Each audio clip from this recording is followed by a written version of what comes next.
Okay, so now we're going to look at solving rational equations. Okay, so it says first we're going to look at solving these equations algebraically. And sometimes we can pull up a calculator when we need to, but for now, let's just look algebraically. Okay? So first we want to get a common denominator for any fraction on each side of the equal to sign. So some of y'all may look at this and say, oh, well, I could have just cross multiplied this one. Well, let's think about getting a common denominator. So on this left side, we would need an x minus 5. Okay? On the right side, we would need to multiply by an x plus 2. Now, once you get a common denominator, we say you kind of drop the denominators and you're just solving what's left in the numerator. Okay? So once you get a common denominator, you can drop the denominator and solve the numerator. But remember this for a second. X cannot be equal to negative 2 or 5. Keep that in mind as you're solving this problem. So if I distribute this 7, I get 7x minus 35 equals 6x plus 12. Okay, so let's finish this out real quick. So we have x minus 35 equals 12. We add the 35. X is equal to 47.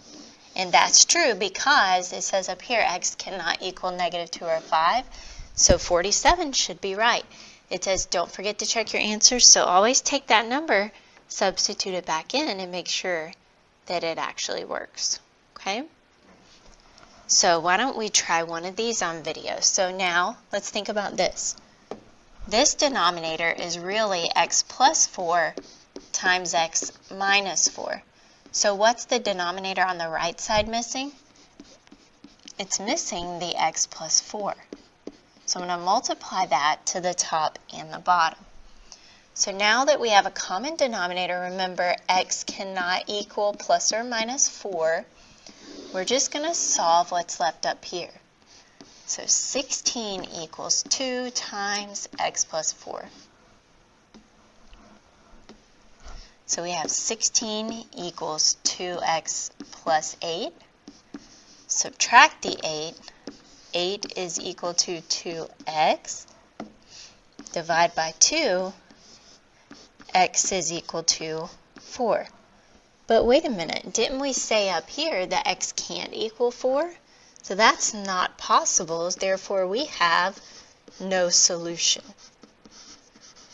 Okay, if you get an answer that is a part of your domain restriction, it's not possible. So you have to cross that answer choice out. So I'm going to leave part B for you guys because I want to get into these that are a little more difficult. All right, let's start by factoring the denominator in this first fraction. So when we factor, we get x minus 5 and x minus 3. So now look at each piece of this equation. So for this one here, we need the x minus 3. So we need to multiply 3x times the x minus 3. On that right side, it's missing the x minus 5. So we'll multiply the negative 1 times the x minus 5. So let's rewrite this. And now that we have a common denominator, let's think. X cannot equal 3 or 5. And we can drop the denominators to start solving. Okay? Now we're going to solve. So we have 7x. Here, switch the colors here. 7x plus 3 plus 3x squared minus 9x equals negative 1x plus 5. Okay? Now, when we combine like terms on this right side, I want you to notice that we're left with a quadratic. So think about all the ways that we know how to solve a quadratic. I think we should always check to see if you can factor it. So to do that, we've got to add this x over, and we're going to subtract the 5. So we get 3x squared minus x minus 2 equals 0. So let's factor this. So we're going to have to multiply the 3 to the negative 2, and we get negative 6. So we have x minus 3, x plus 2. But remember, this is a bottoms-up example because whatever we multiplied through, that 3, we have to divide it back out. So we're going to divide each of these by 3. And we get x minus 1 times 3x plus 2 is equal to 0. So what are the two solutions we get there? We get x is equal to 1, or we get negative 2/3. Okay? So sometimes we're going to end up with a quadratic that we have to solve. But don't freak out. You know how to solve that by hand. If you didn't, you could always pull it up on your calculator and look for the x-intercepts. Okay, so let's try part A. So factor any denominators that you can. So I'm going to factor this one over here. Okay, and I noticed that when I'm trying to get my common denominator, this first fraction needs to be multiplied by the x minus 1. And this second one needs to be multiplied by the x plus 4. Okay, so think about what x cannot equal, and then we'll start kind of finishing this problem. So let's take that numerator. So I'm going to go ahead and multiply through the x squared minus x plus 2x plus 8 is equal to 20. Okay, we have a quadratic again. So we have x squared plus x plus 8 equals 20. Subtract the 20. X squared plus x minus 20 equals 0. So now let's think about factoring. So we have x plus 5 times x minus 4 is equal to 0. So x is equal to negative 5, or x is equal to 4. Okay, and neither of those are in your domain restrictions.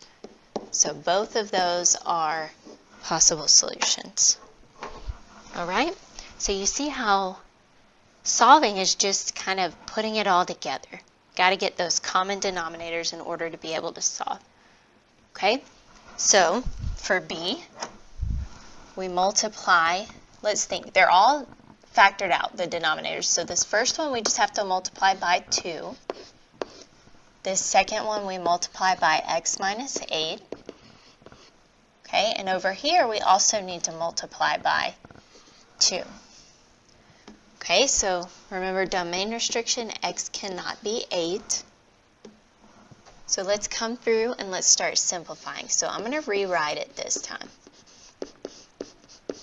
since there's a lot going on. All right, so we get 4x,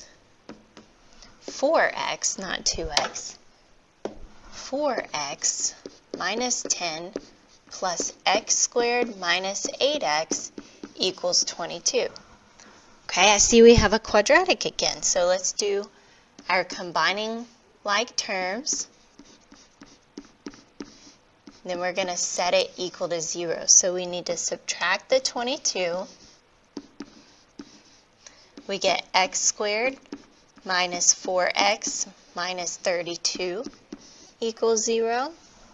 And we're factoring again. So two numbers that multiply to negative 32 and add to negative 4. So x minus 8, x plus 4 equals 0.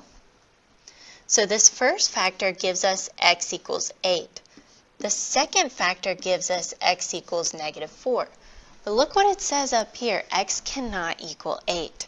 So we're going to cross out 8. That's called an extraneous solution. It does not work. All we get is x equals negative 4. All right, let's see what else we have on here. If you guys would take a look at C for a second on your own, and we'll come back and we'll go over it. So for C, when we factor the right side's denominator, we get x minus 4 times x minus 2. So now we know that this first fraction we need to multiply by x minus 4. And the second one we need to multiply by x minus 2. Okay? So in the numerator, we have x times x minus 4 plus 1 times x minus 2 equals 2. And look at your denominator. X cannot equal 4 or 2. Keep that in mind. So now if we distribute, we get x squared minus 4x plus x minus 2 equals 2. Keep going. X squared minus 3x. Let's go ahead and subtract that 2 over. Minus 4 equals 0. Now let's factor what is left. When we factor, we get x minus 4 times x plus 1 is equal to 0. So this first factor tells me x is 4. The second factor tells me x is negative 1. But look at your restrictions up here. X cannot be 4. So our only solution here is x equals negative 1.